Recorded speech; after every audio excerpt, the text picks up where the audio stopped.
In the spring of 1925, I returned to Paris, to the friends I had found there and the habits I had formed. Merci, madame. I thought I should hear no more of Brideshead, but life has few separations as sharp as that. Rex! Where is he, Charles? I came by this morning. They told me where you usually lunch, but I couldn't find you. Have you got him? So he's given you the slip too, has he?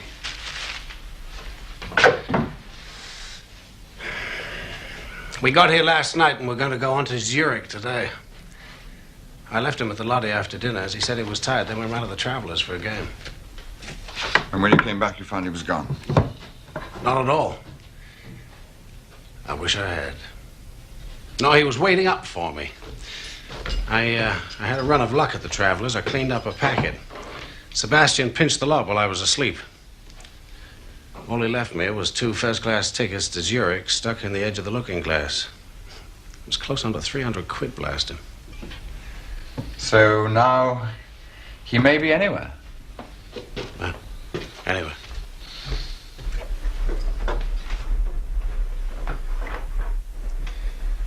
You're not hiding him by any chance? My dealings with that family are over. I think mine are just beginning. I've got a lot to talk to you about, but I promised this chap I'd give him his revenge back at the Travelers. Will you dine with me? Yes, where? I usually go to Ciro's. Why not Payard's? Never heard of it. I'm paying, you know. I know you are. I'll order the dinner. Oh, see? What's the name of that place again? I'll write it down for you. It was not expensive to live in France then. It was very seldom, however, that I had an opportunity for a dinner like this. And if I had to spend an evening with Rex, it should at any rate be in my own way. Did you stay long at Brideshead after I left? Was my name mentioned much? Was it mentioned? I got sick of the sound of it, old boy. The Marchioness got what she called a bad conscience about you. She piled it on pretty thick, I gather, at your last meeting. Callously wicked, wantonly cruel. Ouch. Hard words. Well, it doesn't matter what people call you, as long as they don't call you pigeon pie and eat you up. What? It's a saying. Oh. No, I like a bit of onion with my caviar. Chap who knew said it brought out the flavor. Try it without first. And tell me more news of myself. Well, Greenacre, whatever he was called, the snooty Don. Sandgrass. Yeah, he came a cropper.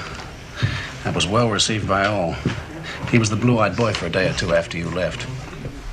He was always being pushed down our throats, so in the end, Julia couldn't bear it anymore and gave him away. That was the end of Sandgrass.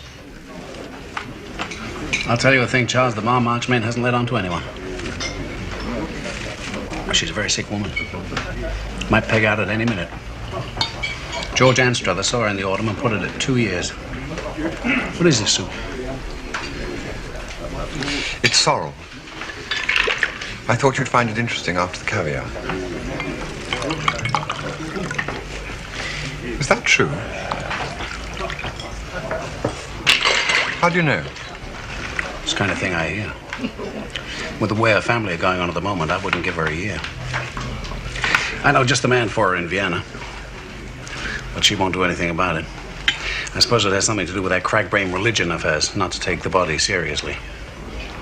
You know, the food here isn't half bad. Someone ought to take this place up and make something out of it.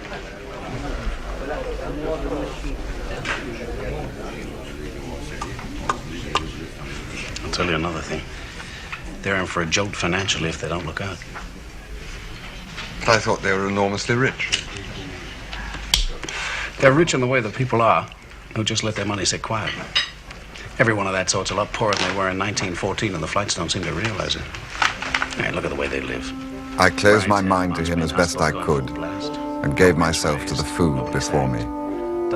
But sentences came breaking in on my happiness, recalling me to the harsh, acquisitive world which Rex inhabited.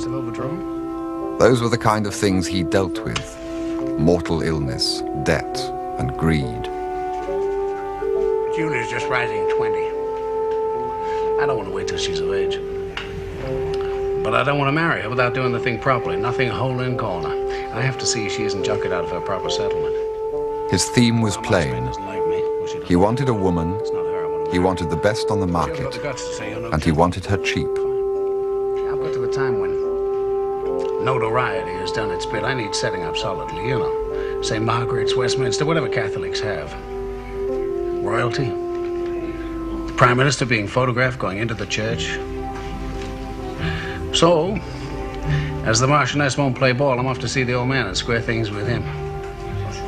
Well, I gather he's likely to agree to anything that will upset her. He's at Monte Carlo at the moment.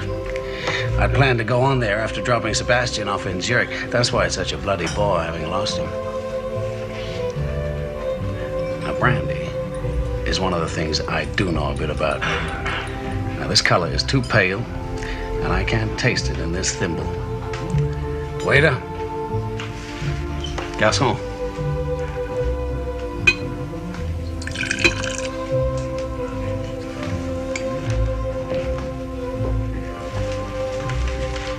You sure you won't join me? No thanks, I'm quite happy with this.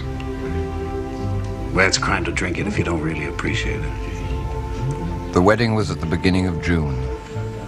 I saw the notice in the Continental Daily Mail and assumed that Rex had squared the old man. But things did not go as expected. No royalty was present, nor was the Prime Minister, nor were any of Julia's family. It sounded like a hole-in-the-corner affair, but it was not for several years that I heard the full story.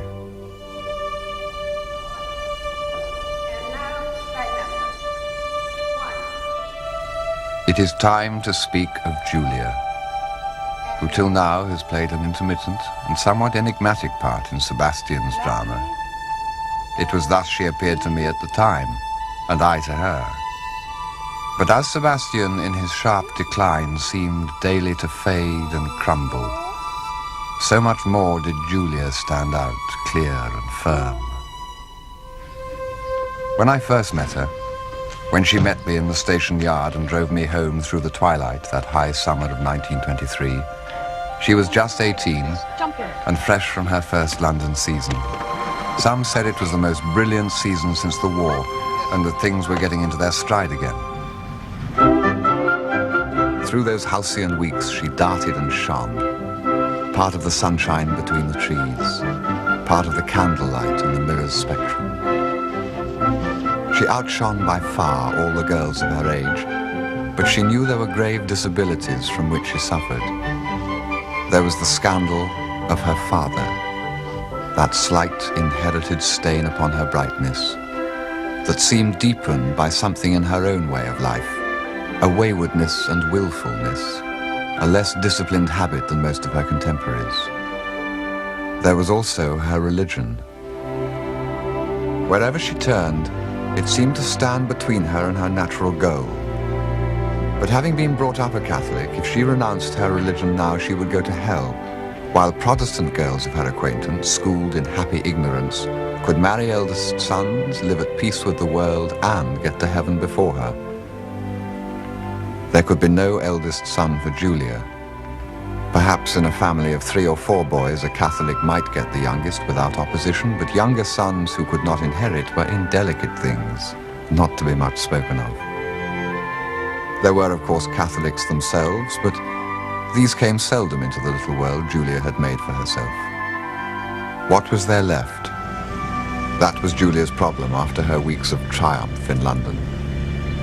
I was not her man. She told me as much without a word when she accepted the cigarette from my lips.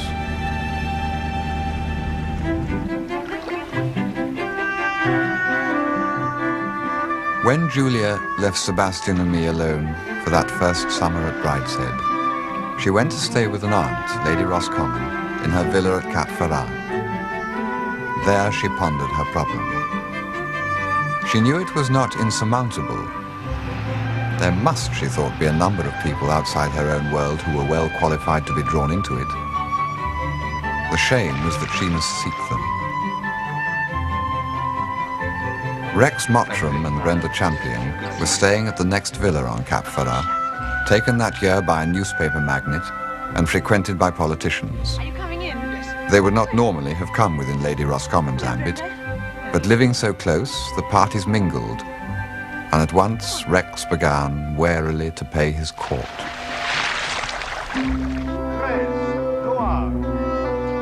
Rex's age was greatly in his favour, for among Julia's friends, young men were held to be gauche and pimply. His seniors thought him a pushful young cad, but Julia recognised the unmistakable chic, the flavour of the Prince of Wales at the big table in the sporting club, the second magnum and the fourth cigar, of the chauffeur kept waiting hour after hour without compunction, which her friends would envy. His social position had an air of mystery, even of crime about it. People said Rex went about armed, and certainly the fact of his being Brenda Champion's property sharpened Julia's appetite. All that summer he had been feeling restless. Mrs. Champion had proved a dead end. It had all been intensely exciting at first, but now the bonds began to chafe. Rex demanded a wider horizon. He wanted to consolidate his gains. It was time he married. There was little Rex could do at Cap Ferrat except establish a friendship which could be widened later. He was never entirely alone with Julia, but he saw to it that she was included in most things they did. And that was enough to make Lady Roscommon write to Lady Marchmain and Mrs. Champion move him sooner than they had planned to Antibes. But in the comparative freedom of London, Rex became abject to Julia. He planned his life about hers, going where he would meet her, ingratiating himself with those who could report well of him to her. He was always ready in the Hispano Suiza to drive her wherever she wanted to go, and all the time he never once made love to her.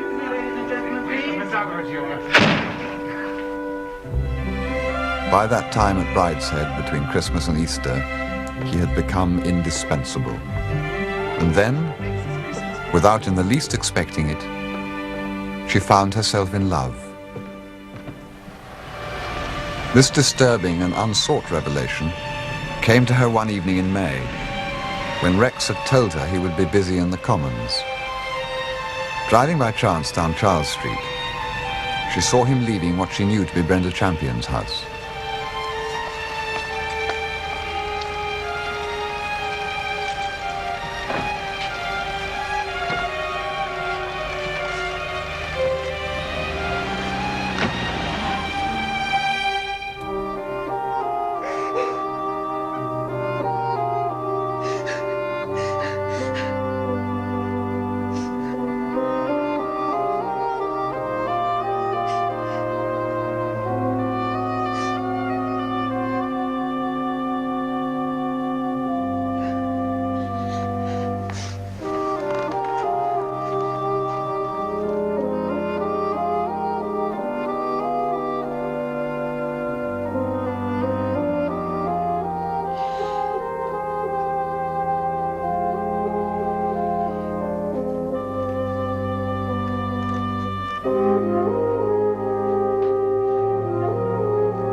Yes, milady?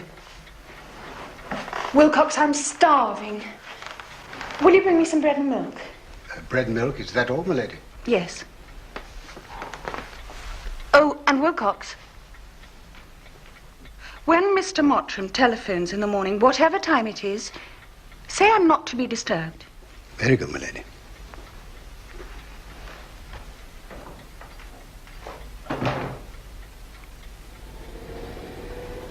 I'm shopping with her ladyship this afternoon, so will you tell Lady Roscommon I won't be there till tea time?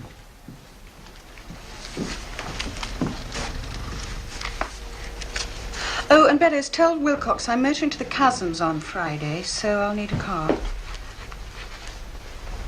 Did Mr. Mottram ring up by any chance? Oh, yes, m'lady, 4 times. Shall I put him through when he rings up again? Yes. No. Tell him I'm out.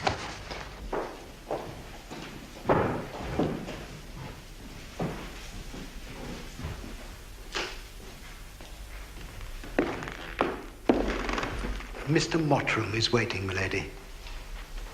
I showed him into the library. Oh, Mummy, I can't be bothered with him. Do tell him to go away. Thank you, Wilcox.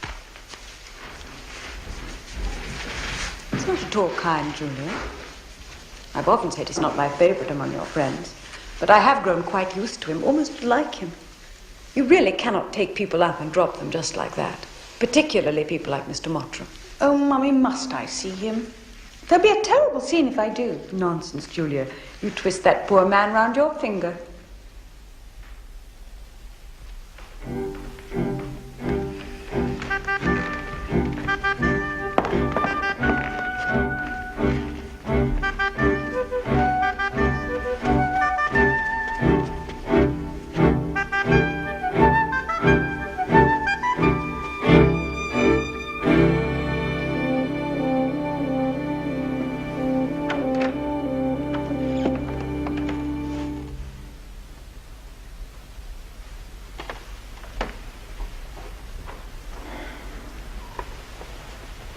Have you been waiting long? I had to have lunch with Mummy. She wanted me to go shopping with her.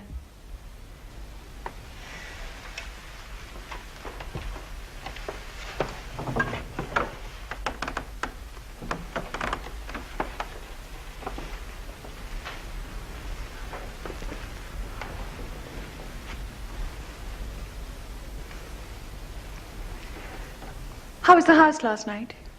Best described as dull. Did you sit late? I was home about 1:30. Why didn't you answer my calls?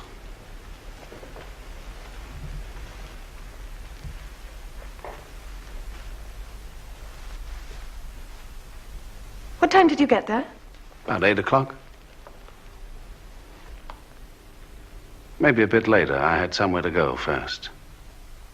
Oh. And where was that? Julia, it's finished. What is? You know very well.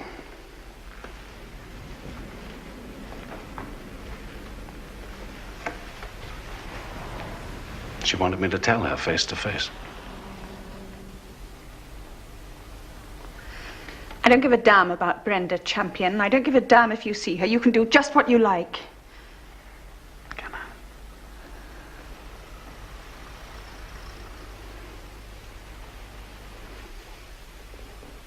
Can I?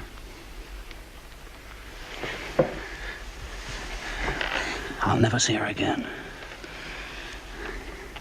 If that's what you want.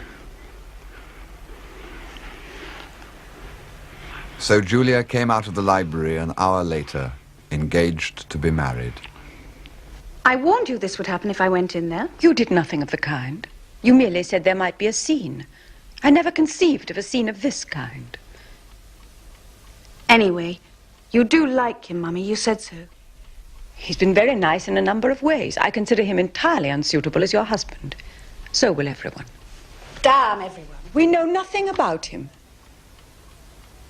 Darling, the whole thing is impossible. I can't see how you could have been so foolish. Well, what right have I got otherwise to be angry with him if he goes with that horrible old woman? You make a great thing about rescuing fallen women. Well, I'm rescuing a fallen man for a change. I'm saving Rex from mortal sin. Don't be irreverent, Julia. Well, isn't it a mortal sin to sleep with Brenda Champion? Or indecent.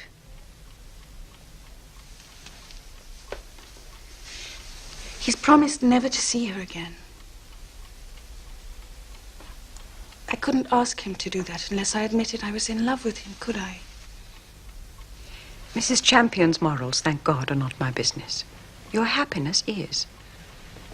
If you must know, I think Mr. Mottram a kind and useful friend, but I wouldn't trust him an inch, and I'm sure he'll have very unpleasant children. They always revert. I've no doubt you'll regret the whole business in a few days. Meanwhile, nothing is to be done. No one must be told anything or even allowed to suspect. You must stop lunching with him. You may see him here, of course, but nowhere in public. You'd better send him to me, and I'll have a little talk with him about it.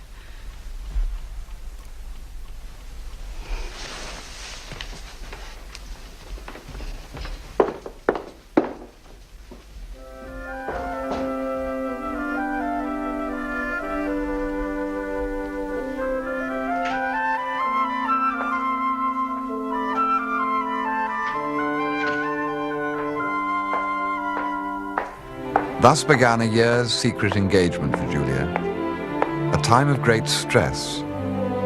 For Rex made love to her that afternoon for the first time, not as it had happened to her once or twice before with sentimental and uncertain boys, but with a passion that disclosed the corner of something like it in her.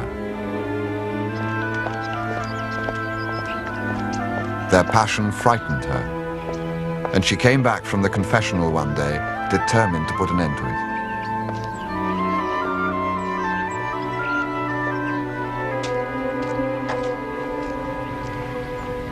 When I went to confession at school, I used to make up stories about my sins because they seemed so dull.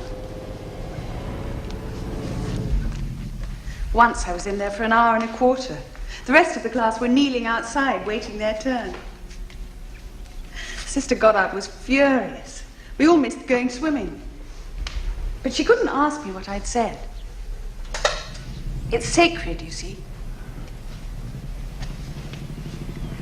Today it only took 5 minutes. And what did they give you?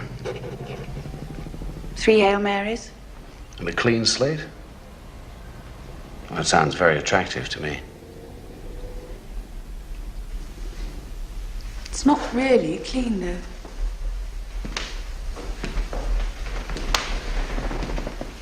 To be forgiven, you have to have a good intention. Julia, you always have the best intentions. That's the point, Rex. It can't go on like this. Otherwise, I must stop seeing you. I have no desire to make you unhappy. I know that. I don't want to be unhappy. Can't help it. Neither can I. Hello, Wilcox. Good afternoon, sir. Are you well? Very well, thank you, sir. For 6 weeks they remained at arm's length, That's right. kissing when they met and parted, sitting meantime at a distance, talking of what they would do and where they would live, and of Rex's chances of an undersecretaryship. Julia was content, deep in love, living in the future. Then, just before the end of the session, she learned that Rex had been staying the weekend with a stockbroker at Sunningdale, and that Mrs. Champion had been there too. How was the constituency? How do you mean? The weekend.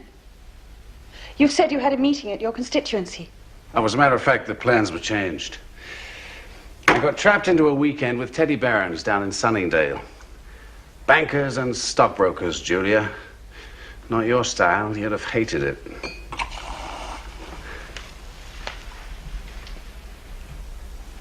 How was your weekend? I missed you a lot.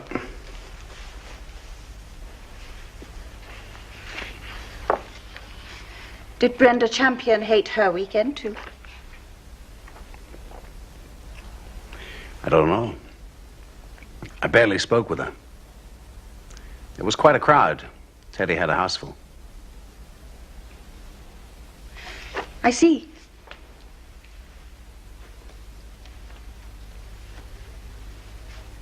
What an extraordinary coincidence.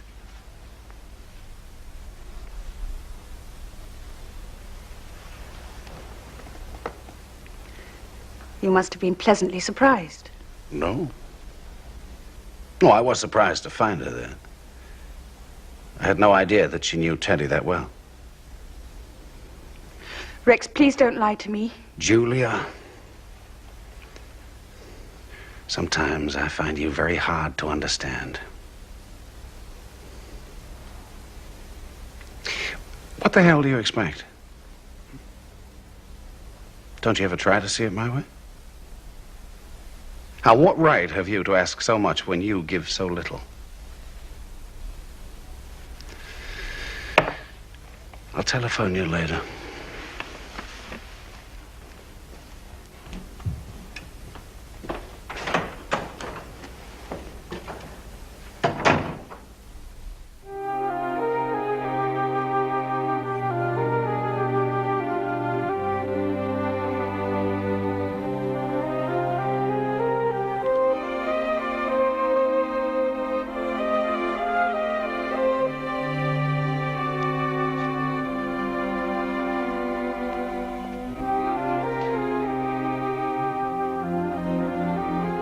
Surely, Father, it can't be wrong to commit a small sin myself in order to keep him from a far worse one. The Church would regard, Lady Julia, that you would have committed a mortal sin, not a small one, a mortal sin, and that the behavior of the gentleman in other circumstances would in no way alter or lessen your degree of sin. I would like to be able to say what you would like to hear, but I cannot. It's my duty to tell you the Church's view and to remind you that our Lord understands your tribulations and loves you all the more for striving against them.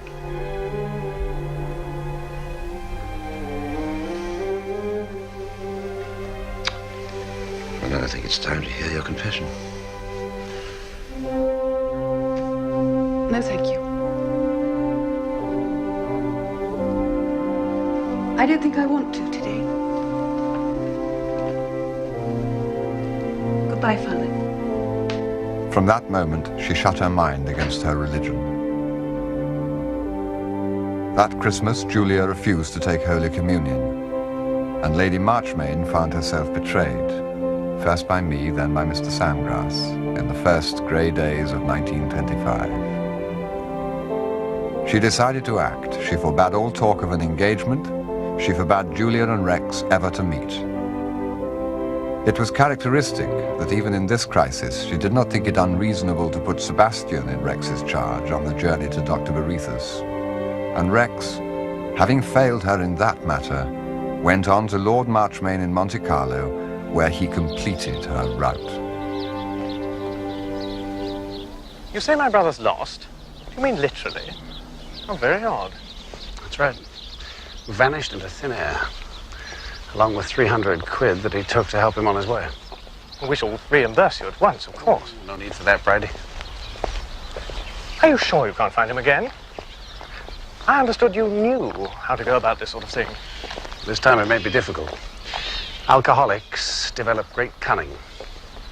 Yes, I can see that. This will come as a very great worry for my mother. It's a bad time for her. You know she intends to take Julia abroad with her almost immediately. Well, I don't think that'll happen, Bridie. I don't understand you. My mother plans to take Julia away for most of the winter. I'm afraid she feels that it's time that your association with Julia came to an end.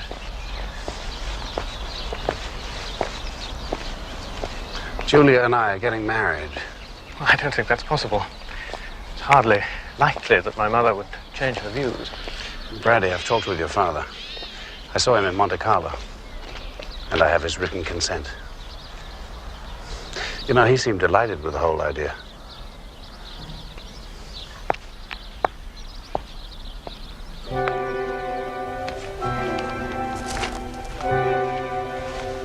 Rex gave himself to the preparations with gusto. He bought her a ring, not as she expected from a tray at Cartier, but in a back room in Hatton Garden, from a man who brought the stones out of a safe in little bags and displayed them on a writing desk. She was daily surprised by the things Rex knew and the things he did not know. Both at the time added to his attraction.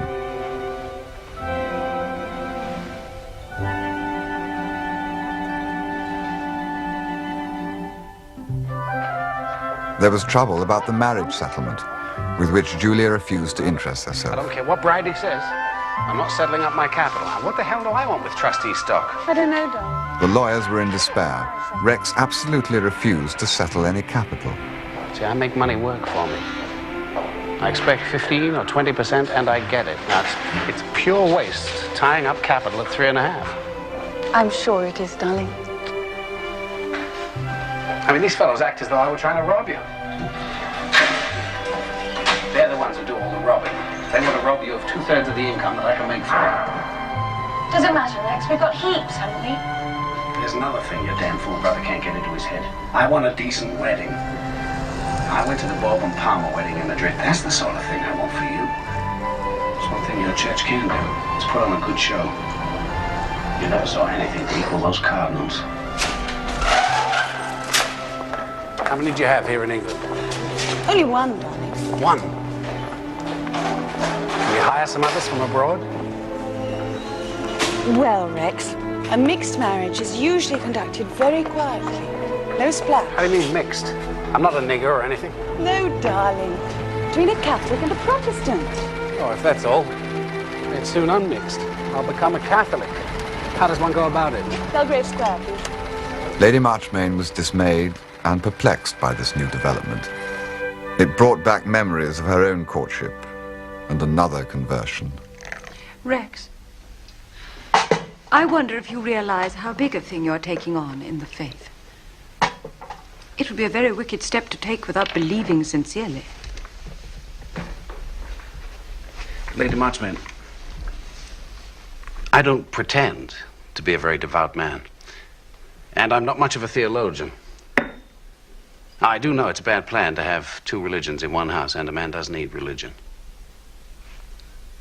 If your church is good enough for Julia, then it's good enough for me. Very well, I'll see about having you instructed. Lady Marchmain, I haven't time, and instruction will be wasted on me. Just give me the form. I'll sign on the dotted line. It usually takes some months. Often a lifetime. Well, I'm a quick learner. Try me. So Rex was sent to Farm Street, to Father Mowbray, a priest renowned for his triumphs with obdurate catechumens. Of course, you'll know in a general way what is meant by prayer and the power of prayer. Now, I'd like you to tell me what you yourself mean by prayer. Well, I don't mean anything. You tell me. Well, through prayer, every man, be he the most humble or the most exalted, is able to feel some sort of communion with God the Father, to ask his forgiveness and to beg for his mercy. Right. Well, so much for prayer. Now, what's the next thing? Well, would you say our Lord had more than one nature? Just as many as you say, Father. Yeah. Try another question. Supposing the Pope looked up and saw a cloud and said it's going to rain. Would that be bound to happen? Oh, yes, Father. Supposing it didn't. Supposing there was no rain.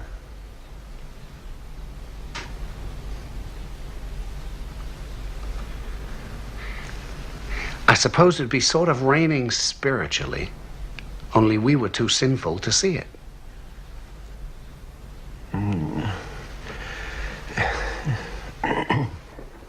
He's the most difficult convert I've ever met. Dear, I thought he was going to make it so easy. I can't get anywhere near him. He doesn't seem to have the least intellectual curiosity or natural piety. In fact, he doesn't even correspond to any degree of paganism known to the missionaries. Julia, are you sure Rex isn't doing this thing purely with the idea of pleasing us? I don't think it enters his head. He's really sincere in his conversion.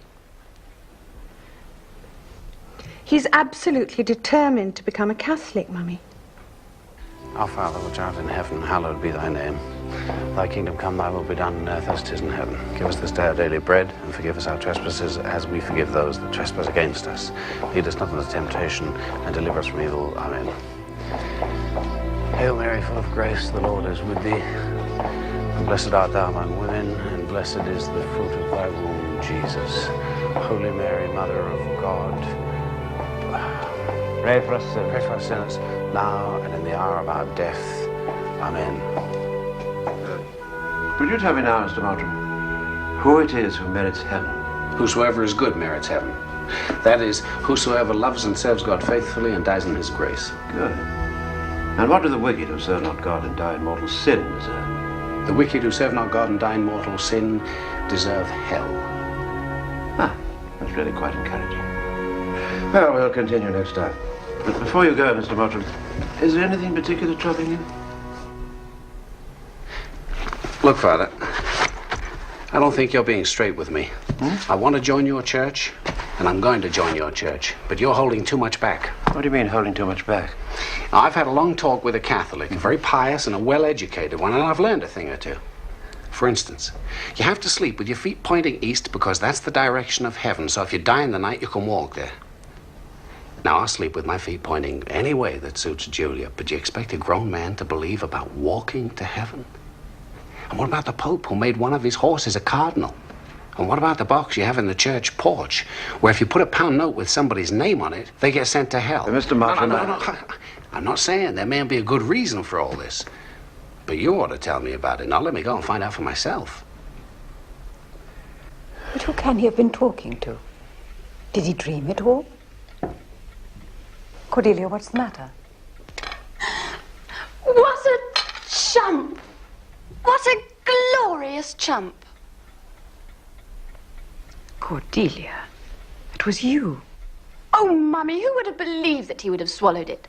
I told him such a lot besides. About sacred monkeys in the Vatican. And all kinds of things. Well, you've very considerably increased my work. Poor Rex. You know, I think it makes him rather lovable. We must treat him like an idiot child, Father Mowbray.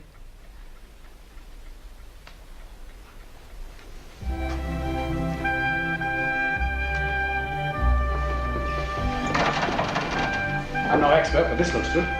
Mr. and Mrs. and Miss Pendle Garthwaite, one afternoon tea set. Oh, sorry. Buntings, 30 bob, I should think. It's jolly mean. Another tea set from the cousins. Cordelia, please don't mix the cards up. We're trying to make a list. Just looking. There'll be enough agony thanking people as it is. In the end, Rex's instruction was continued, and Father Mowbray consented to receive him into the church just before his wedding. It's been changed. Thus things stood. The cards had gone out, and presents were coming in fast. Then came what Julia called Bridie's bombshell. Chinky vases from Aunt Betty. More replies. Aren't they hideous? They were on the stairs at Buckbourne. I'm sure Rex will like it.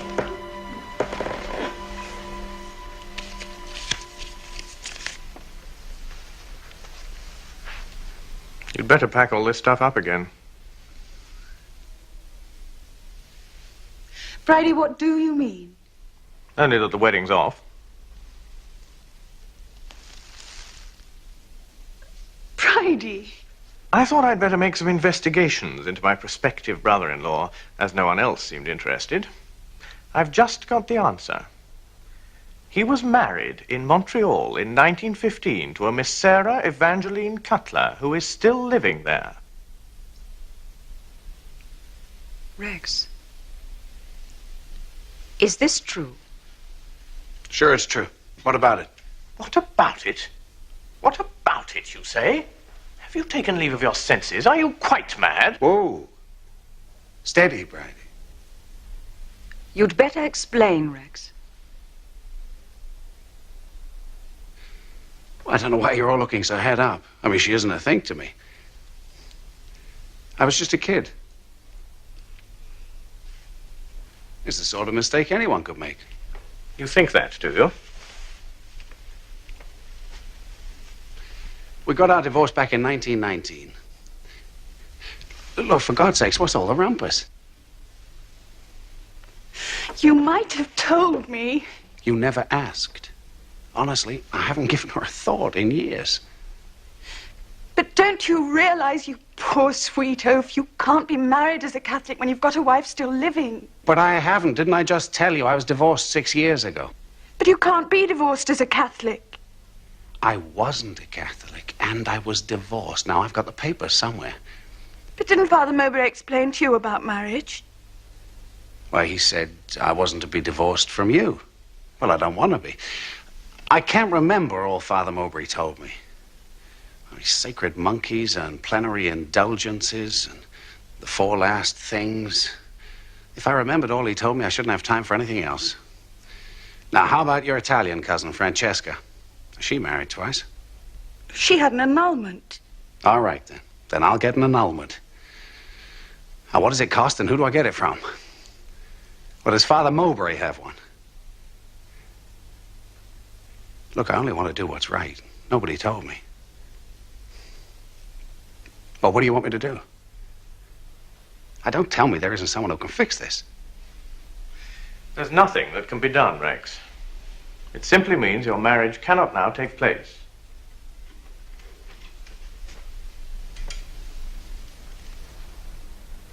I'm sorry from everyone's point of view that this has come so suddenly. You should have told us yourself.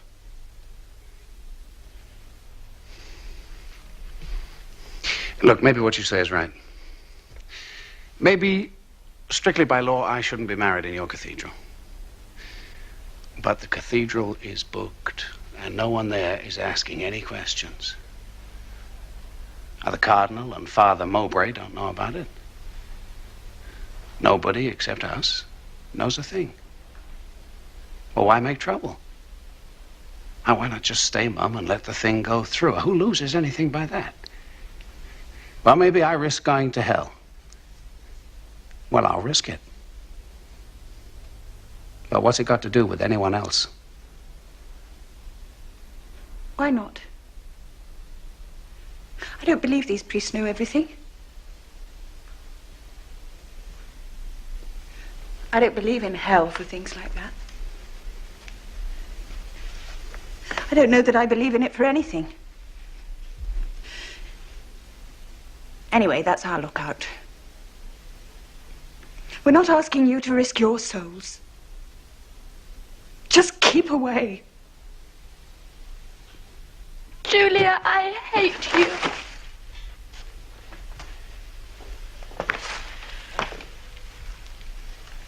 I think we're all very tired.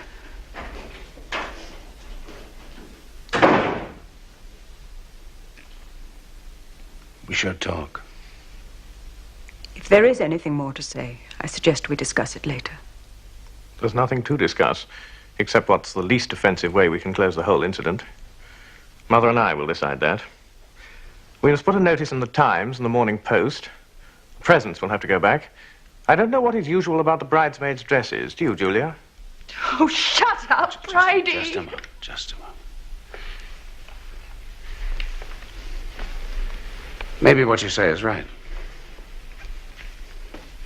Maybe you can stop us marrying in your cathedral. All right. To hell, we'll be married in the Protestant church. I can stop that, too. But I don't think you will, Mummy. You see, I've been Rex's mistress for some time now, and I shall go on being married or not.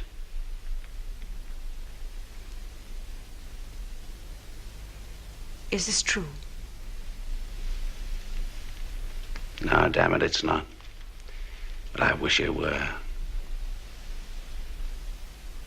I see.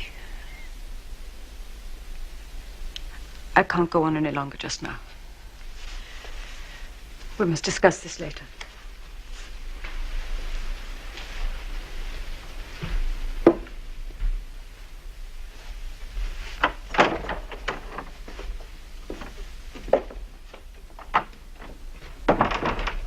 What on earth made you tell your mother that?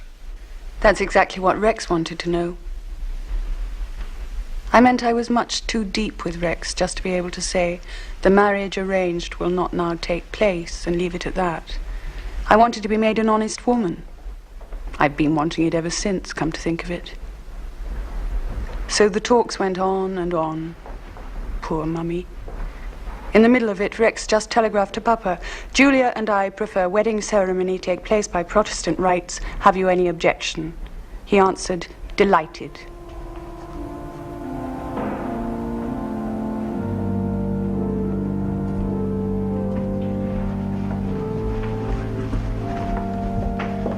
Oh, Charles, what a squalid wedding.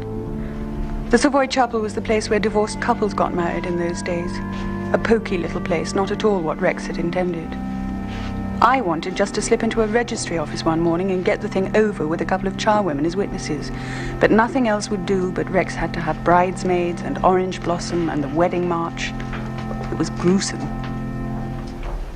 Poor Mummy behaved like a martyr and insisted on my having her lace in spite of everything. Well, she more or less had to. The dress had been planned round it. My own friends came, of course, and the curious accomplices Rex called his friends.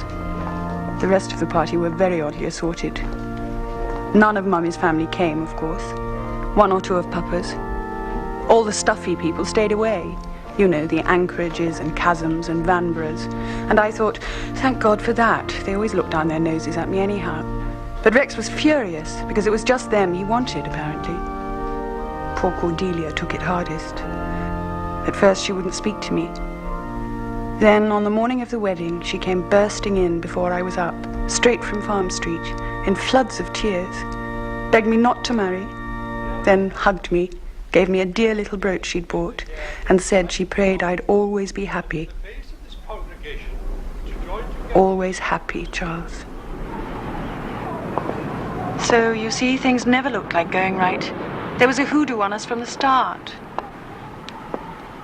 But I was still nuts about Rex.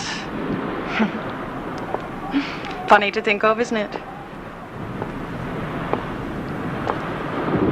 You know, Father Mowbray saw the truth about Rex at once, that it took me a year of marriage to see. He simply wasn't all there. He wasn't a complete human being at all. He was a tiny bit of one, unnaturally developed. Something in a bottle. An organ, kept in a laboratory. I thought he was a sort of primitive savage. But he was something absolutely modern and up to date that only this ghastly age could produce. A tiny bit of a man pretending he was whole.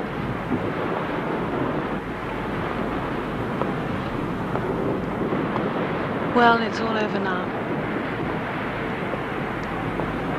It was 10 years later that she said this to me. In a storm in the Atlantic.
Bye.